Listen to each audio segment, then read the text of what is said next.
Assalamualaikum. Maman Siti Mitwar Baba Hala. बिन अखरनि ते बेटबाज़ी ईद जे पुरमुसरत ख़ुशीअ जे मौक़े ते बिन अखरनि ते चटाभेटी। पान नंबर 2।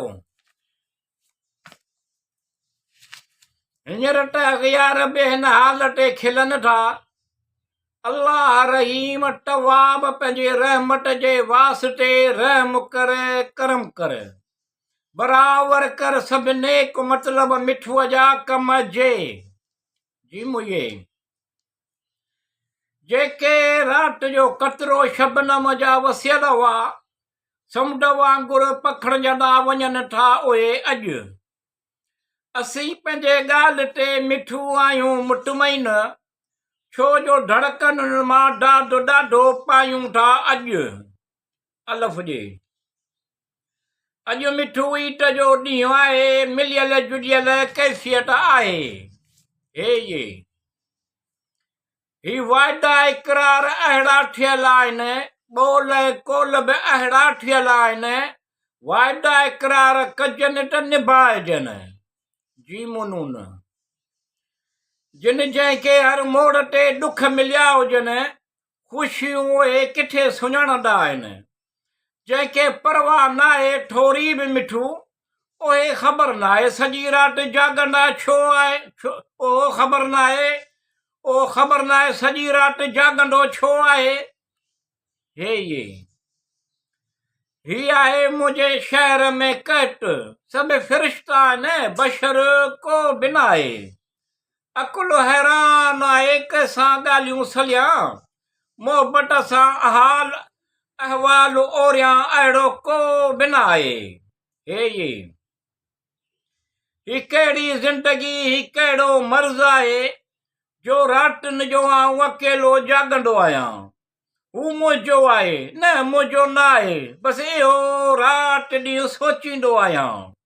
अलफ नून इंसान खे अता कयो आहे दातार वाट ॻाल्हाइण ॿोलाइण लाइ हिकमत जो भंडार वाट। अलफ ते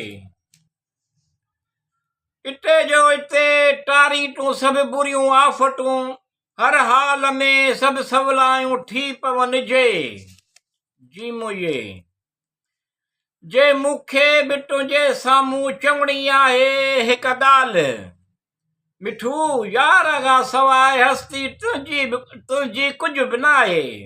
हे ये ही सभु मिठाई लड्डू पेड़ा बर्फी गुलाब जामुन चहरी ऐं खट मिठड़ी बि उन सां गजरनि जो हलवो पिणु ईद जे पुरमुसरत ख़ुशीअ जे मौक़े ते जिलेबी बेअमन रस्तो बेराडा कदम ग़ैर मानूस चेहरा बदन जी ठकन अजनबी शख्स वञे त वञे केॾां। हे नून हिन जी डिज़ाइन हुजे ख़ूबसूरत अहिड़ी मुंहिंजो मूंखे आणे ॾे चांहि पीअण जो मंगो दिलि मन खे वणे उन चांहि खे चाहत चइबो आहे। हे ये ही ॻोड़नि जे मोटनि खे रोलींदड़ अखियूं मुंहिंजे ख़ाली दामन खे कुझु त बख़्शींदियूं कंहिंखां मालूम कजे कंहिंजे हथ में आहिनि। हे नून हिन ईद जे ख़ुशनुवारनि लम्हनि में कंहिंखे ॻोल्हियां तुंहिंजी यादि ईंदी आहे मिलण लाइ तोखे किथे ॻोल्हियां तोखे त पंहिंजा मिलिया आहिनि ईद जे ख़ुशियुनि में पंहिंजा ई त मिलंदा आहिनि ईद ते किथे ॻोल्हियां। अलफ नून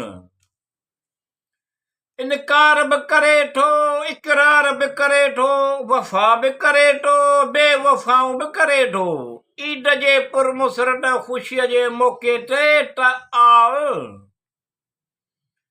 आऊं अकेलाईअ में सोचींदो आहियां हुनखे अखियुनि सां ॾिसंदो आहियां जीअं कंहिं शहर में मुंहिंजो घर हो हर कंहिंखां घर जो रस्तो पुछंदो आहियां।